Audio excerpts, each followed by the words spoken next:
NASA का plan है कि मार्स पर इंसानों को भेजने से पहले चांद पर एक बेस बनाई जाएगी ताकि मार्स तक पहुंचने का प्रोसेस छोटा हो जाए। स्पेस एक्स के फाउंडर इलॉन मस्क मार्स पर जाने की रेस को अपने नाम करना चाहते हैं। इसके अलावा यूरोपियन और रशियन स्पेस एजेंसीज भी इंसानों को मार्स पर भेजने की बातें करती हैं। लेकिन मार्स के हार्श एटमॉस्फेयर में लैंड करने के बाद वहां इंसान जिंदा कैसे रहेंगे, क्योंकि जमीन के बरक्स मार्स में जिंदगी की सबसे बड़ी जरूरत ऑक्सीजन मौजूद ही नहीं है। नासा ने मार्स पर ऑक्सीजन बनाने का क्या तरीका निकाला है और इंटरनेशनल स्पेस स्टेशन जिस तरीके से ऑक्सीजन बनाता है वो तरीका मार्स पर काम क्यों नहीं कर पाएगा। नाजरीन, इंसानों की मार्स पर रहने की ख्वाहिश के पीछे ढेर सारी वजूहात हैं, जिनमें साइंटिफिक एक्सप्लोरेशन और स्पेस क्यूरियोसिटी का फैक्टर तो है ही, लेकिन इन ख्वाहिशात के बीच एक मजबूरी या खौफ भी है। वो ये कि अर्थ पर किसी आफत की वजह से कहीं इंसानों की नस्ल खत्म ही ना हो जाए, जैसा कि 6.5 करोड़ साल पहले हमारी दुनिया से डायनासोर्स का खात्मा हुआ था। और ऐसा पॉसिबल भी है, जिसकी एक एग्जाम्पल हम अर्थ पर क्लाइमेट चेंज की सूरत में देख रहे हैं। यही शायद सबसे बड़ी वजह है कि आने वाले वक्त में कोई ना कोई मार्स का नील आर्मस्ट्रॉन्ग बनेगा। एक तरफ इलॉन मस्क ने पहले 2026 में मार्स को कॉलोनाइज करने का इरादा किया था, लेकिन अब उनकी जानिब से 2029 की प्रेडिक्शन की गई है। You've slightly put back the expected date to put the first human on Mars till 2029, I want to say. Yeah, I mean, let's see. I mean, we have built a production system for Starship, so we're making a lot of ships and boosters. दूसरी तरफ NASA ने भी 2030 तक इंसानों को Mars पर land कराने का इरादा किया है। पर सवाल ये नहीं है कि कौन पहले मार्स पे जाएगा, सवाल ये है कि मार्स पर जाने के बाद इंसान जिंदा कैसे रह पाएंगे। बेशक मार्स की कई सारी प्रॉपर्टीज अर्थ से मिलती जुलती हैं, जैसा कि मार्स का एक दिन, जिसको मार्शियन डे या सोल भी कहा जाता है, उसकी लेंथ अर्थ के दिन के मुकाबले में सिर्फ 39 मिनट्स ही ज्यादा है। वहाँ भी मुख्तलिफ मौसम हैं और अर्थ पर भी। इसके अलावा अर्थ के पोल्स पर भी आइस कैप्स हैं और मार्स के पोल्स पर भी। अर्थ पर भी एटमॉस्फेयर है, जबकि मार्स पर पतला ही सही लेकिन एटमॉस्फेयर जरूर है। लेकिन एक चीज जो मार्स पर इंसानों के रहने के लिए बिल्कुल नाकाफी है, वो है ऑक्सीजन। तो आखिर मार्स पर ये ऑक्सीजन गैस कैसे बनाई जाएगी, वो भी एक दो लोगों के लिए नहीं, बल्कि मार्स की एक पूरी कॉलोनी को आबाद रखने के लिए। एक्सट्रीम सिचुएशन में इंसानों को जिंदा रखने की बात की जाए तो सबसे पहले ख्याल आता है ISS यानी इंटरनेशनल स्पेस स्टेशन का।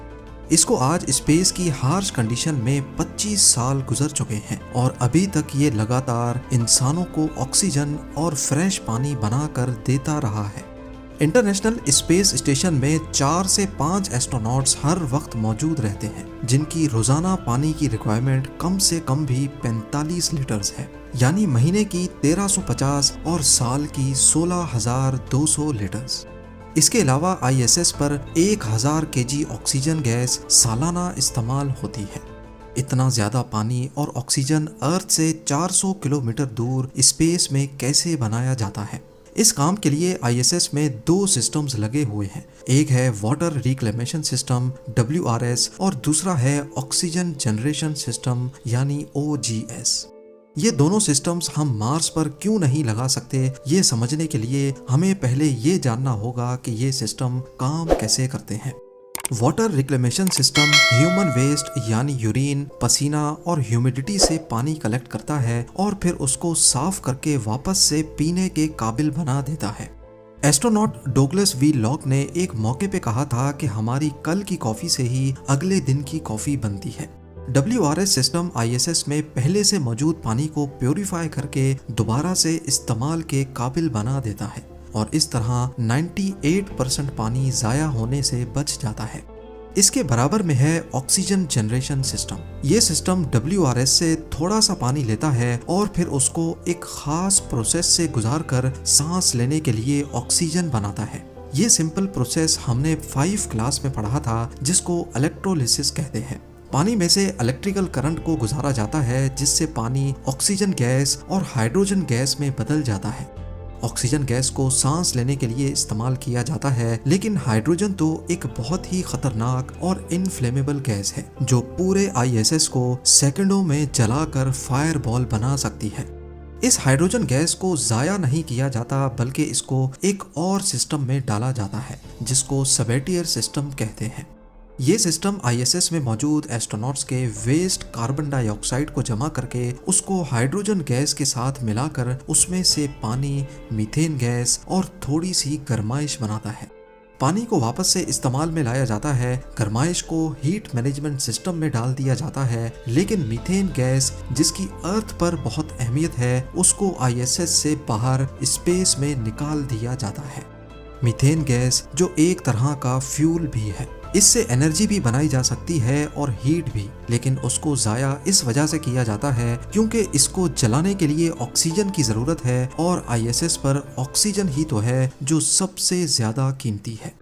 ISS के इस पूरे ऑक्सीजन और वाटर के प्रोसेस पे अगर गौर किया जाए तो ये रीफ्यूलिंग मिशंस पर डिपेंड करते हैं, क्योंकि बेशक ये 98% एफिशिएंट तो हैं, लेकिन फिर भी हर सिस्टम में लॉसेस और लीकेजेस तो होती ही हैं।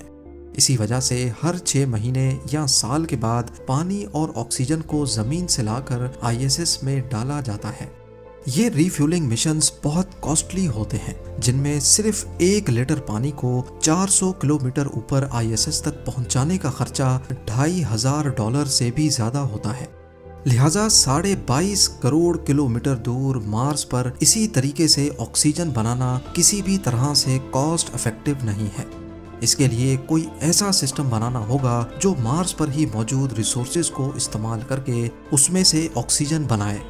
2021 में जो नासा का परसेवरेंस रोवर मार्स पर भेजा गया था, उसमें इसी तजर्बे के लिए एक डिवाइस लगाई गई थी जिसको मॉक्सी यानी मार्स ऑक्सीजन इन सिचु एक्सपेरिमेंट का नाम दिया गया है।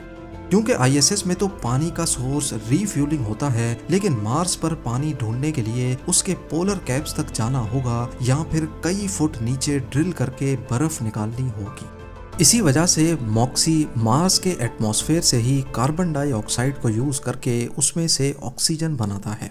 कैसे, आसान अल्फाज में समझाया जाए तो मार्स के एटमॉस्फेयर में 95% कार्बन डाइऑक्साइड है। मॉक्सी बाहर के एटमॉस्फेयर से कार्बन डाइऑक्साइड पंप करके उसको प्रेशराइज करता है और फिर उसको एक इलेक्ट्रोलाइजर में डालकर 800 डिग्री सेल्सियस के टेम्परेचर पे हीट किया जाता है, जिससे कार्बन डाइऑक्साइड में से ऑक्सीजन गैस अलग हो जाती है।